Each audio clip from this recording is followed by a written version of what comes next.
1383 s'escau a la darreria del regnat de Pere el Cerimoniós. València entrava o havia entrat en una etapa de jocunda opulència.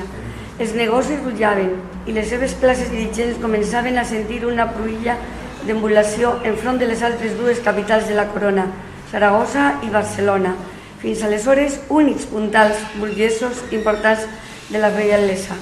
Mallorca, que en 1349 havia tancat manu militari per part del Cerimoniós, és clar la seva aventura independentista originada en les vel·leïtats testamentàries de Jaume I. No era sinó una dependència del Principat.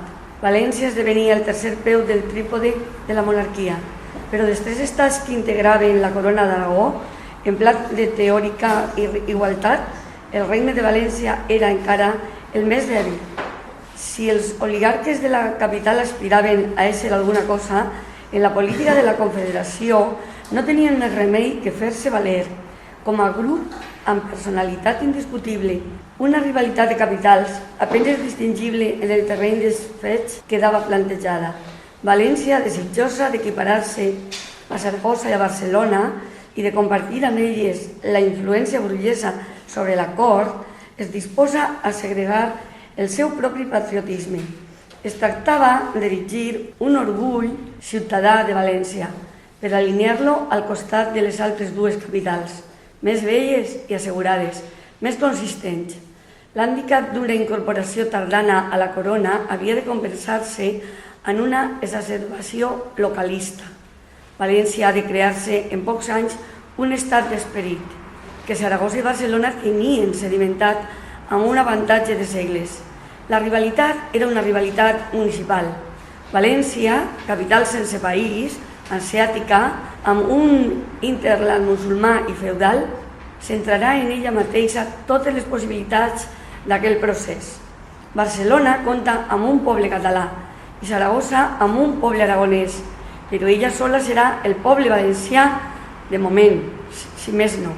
I pel fet de ser vengut eixit per la majoria partida de Catalunya, aquest poble valencià es veu obligat a marcar el seu fet diferencial enfront del poble català. No calia insistir respecte a la independència dels valencians en relació amb els aragonesos.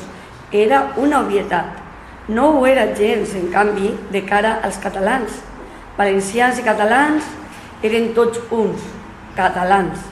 La repoblació del país i la creixença de la capital en el segle XIV i en el XV segueixen fent-se amb gent que baixava del Principat, i això accentuava més la identitat ètnica. Per consegüent, la diferenciació havia de ser també més pronunciada en el pla del patriotisme. Calia fomentar-lo a totes passades, a fi de poder parlar d'un poble valencià i en nom d'un poble valencià. Els mateixos immigrants del Principat s'hi acomodarien de seguida. Era una manera d'adaptar-se, fins i tot moralment imperativa, a la terra que els acollia i en la qual pensaven arrelar. Un muntaner establert a València a la primeria del segle XIV encara no es veu constret a sentir-se patriota valencià. Un eiximent cap al final de la mateixa centúria es feia portaveu del nou corrent localista.